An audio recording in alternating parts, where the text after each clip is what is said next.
បាទសួស្តីអ្នកទាំងអស់គ្នាវិលត្រឡប់ជួបគ្នាសាជាថ្មីម្ដងទៀតហើយជាមួយនឹងខ្ញុំបាទមេហ៊ាន Technical បា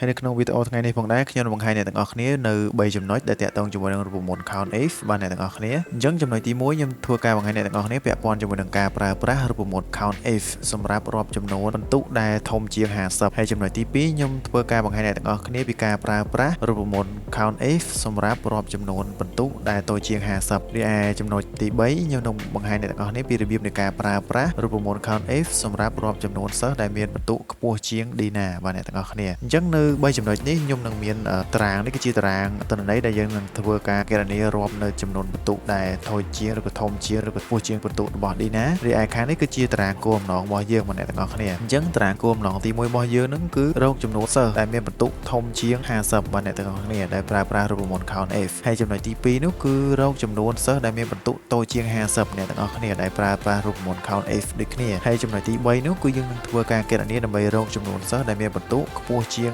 Dina អ្នកទាំងអស់គ្នាដែលប្រើប្រាស់រូបមន្ត Countif ដូចគ្នាអញ្ចឹងនៅក្នុង cell នេះឲ្យតែមានបន្ទុកណាដែលខ្ពស់ជាង Dina យើងធ្វើការឲ្យវាគណនាឲ្យយើងអញ្ចឹងឥឡូវកុំឲ្យខាតពេលយូរអ្នកទាំងអស់គ្នាកុំភ្លេចជួយចុច Subscribe trên YouTube របស់ខ្ញុំម្នាក់មួយផងដើម្បីទទួលបាននូវចំណេះដឹងថ្មីៗជាច្រើនទៀតហើយបើសិនជាអត់ទាន់ចំណុចត្រង់ណាអាច comment សួរនៅខាងក្រោមវីដេអូបានឥឡូវកុំឲ្យខាតពេលយើងចូលទាំងអស់គ្នាឥឡូវយើងធ្វើការគណនាជាមួយនឹងលក្ខខណ្ឌទី1របស់យើងឥឡូវខ្ញុំដាក់សញ្ញាស្មើមកអ្នកទាំងអស់គ្នាហើយខ្ញុំដាក់ថា Countif បាទបន្តមកទៀតកន្លែងនេះវានឹងធ្វើការយើង select ទៅលើ rank ហើយយើងដាក់សញ្ញាក្បៀសមួយបន្តមកទៀតយើងដាក់ criteria អ្នកទាំងអស់គ្នាឥឡូវគោលបំណងរបស់យើងទី1ដែលយើងចង់ធ្វើការគណនារកនោះគឺយើងរកចំនួនបន្ទុកសិស្សដែលធំជាង50អញ្ចឹងដើម្បីធ្វើការគណនាចឹងមកឥឡូវយើង select ទៅលើ rank របស់យើងមកបាទអ្នកទាំងអស់គ្នា select ទៅលើ rank របស់យើងទាំងអស់អញ្ចឹងមកបន្តមកទៀតយើងដាក់សញ្ញាក្បៀសមួយអ្នកទាំងអស់គ្នាហើយបន្តពីដាក់សញ្ញាក្បៀសហើយជាទូទៅ criteria គឺយើងត្រូវដាក់ក្នុងសញ្ញាថ្មីកណ្ដុរពាក់ព័ន្ធមួយរូបមន្ត count អញ្ចឹងយើងដាក់សញ្ញាថ្មីកណ្ដុរមកហើយយើងដាក់សញ្ញាធំជាងមកអ្នកទាំងអស់គ្នាដាក់សញ្ញាធំជាងហើយយើងដាក់50ហើយយើងដាក់បិទសញ្ញាថ្មីកណ្ដុរវិញយើងបិទសញ្ញារង្វង់កញ្ចក់ហើយយើងធ្វើការ enter អ្នកទាំងអស់គ្នាអញ្ចឹងមានន័យថាបន្ទុកដែលធំជាង50ហ្នឹងគឺមានចំនួន8នាក់អ្នកទាំងអស់គ្នាអញ្ចឹងឥឡូវយើងធ្វើការផ្ទៀងផ្ទាត់មកតើវាត្រឹមត្រូវដែរឬទេបន្ទុកដែលធំជាង50 1 2 3 4 5 6 7 8អញ្ចឹងឃើញថាត្រឹមត្រូវអ្នកទាំងអស់គ្នាបន្ទុកដែលធំជាង50គឺមានចំនួន8នាក់ឬក៏8 cell អ្នកទាំងអស់គ្នាអញ្ចឹងពាក់ព័ន្ធជាមួយនឹងការគណនាទី1គឺយើងបានធ្វើការគណនាហើយចំពោះការគណនាជាមួយនឹងរូបមន្តរបស់យើងទី2អ្នកទាំងអស់គ្នាវាដូចទៅនឹងការគណនាជាមួយនឹងរូបមន្តរបស់យើងទី1ដែរតែគ្រាន់តែខុសថាទី1យើងប្រើសញ្ញាធំជាង50ចំណែកឯការគណនាទី2របស់យើងនេះគឺយើងប្រើសញ្ញាតូចជាង50អ្នកទាំងអស់គ្នាអញ្ចឹងឥឡូវកុំឲ្យខាតពេលយើងធ្វើការគណនាមកយើងដាក់សញ្ញាស្មើខ្ញុំដាក់រូបមន្ត Countif អ្នកទាំងអស់គ្នាយើងដាក់រូបមន្ត Countif ចូលហើយបន្តមកទៀតយើង select ទៅលើ rank របស់យើងអ្នកទាំងអស់គ្នា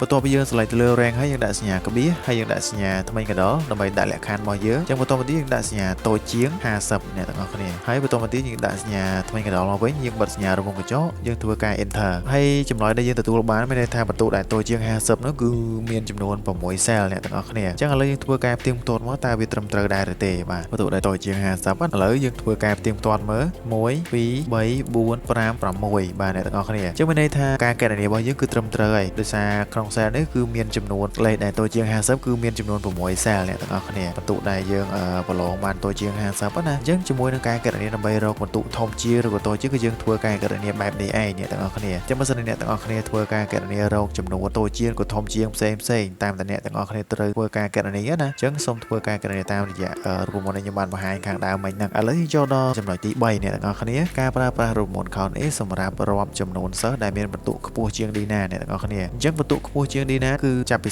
40ឡើងទៅគឺបន្ទុកខ្ពស់ជាងហើយដោយសារតែ Dina មានបន្ទុកត្រឹមតែ40ទេអូខេដើម្បីធ្វើការគណនាបានអ្នកទាំងអស់គ្នាឥឡូវយើងចូលមកកន្លែងគណនារបស់យើងដាក់សញ្ញាស្មើខ្ញុំដាក់ថា Countifបន្ទាប់មកទៀតយើង select ទៅលើ rank របស់យើងដដែលបាទអ្នកទាំងអស់គ្នា select ទៅលើ rank របស់យើងមកបន្ទាប់ពី select លើ rank ហើយយើងដាក់សញ្ញាក្បៀសមួយហើយយើងដាក់សញ្ញាថ្មីកណ្ដុរយើងដាក់សញ្ញាធំអ្នកទាំងអស់គ្នាបន្ទាប់ពីដាក់សញ្ញាធំអញ្ចឹងហើយអ្នកទាំងអស់គ្នាយើងត្រូវដាក់សញ្ញាថ្មីកណ្ដុរទៀតហើយយើងដាក់សញ្ញានឹងអ្នកទាំងអស់គ្នាដាក់សញ្ញានឹងហើយទើបយើង select ទៅលើ cell របស់ Dina ដែលយើងធ្វើការគណនាមិញហ្នឹងអ្នកទាំងអស់គ្នាអញ្ចឹង cell របស់ Dina គឺ40ឥឡូវខ្ញុំ select ទៅលើ40នេះមកបន្ទាប់ពី select លើនឹងហើយខ្ញុំធ្វើការបិទរង្វង់កញ្ចក់វិញហើយខ្ញុំធ្វើការ enter អញ្ចឹងមានន័យថាបន្ទុកដែល ខ្ពស់ជាងបន្ទុករបស់ D ណាគឺមានចំនួន11 cell ឬក៏11នាក់អញ្ចឹងដើម្បីធ្វើការគណនាថាតើចំនួនដែលបន្ទុកធំជាង D ណាហ្នឹងមាន11 cell តើវាត្រឹមត្រូវដែរឬទេឥឡូវធ្វើការផ្ទៀងផ្ទាត់ទាំងអស់គ្នាអញ្ចឹងនេះជា cell ទី1 cell ទី2 cell ទី3 cell ទី4 cell ទី5 cell ទី6 cell ទី7 cell ទី8 cell ទី9 cell ទី10 cell ទី11បាទអ្នកទាំងអស់គ្នាអញ្ចឹងឃើញថាការគណនាដើម្បីរកបន្ទុកខ្ពស់ជាង40មានន័យថាបន្ទុកខ្ពស់ជាង D ណាណាអញ្ចឹងវាមានចំនួន11 cell អញ្ចឹងការគណនារបស់យើងគឺត្រឹមត្រូវហើយអ្នកទាំងអស់គ្នាអញ្ចឹងចំនួនដូចជាបន្ទុករបស់ D ណា40ឬក៏បន្ទុក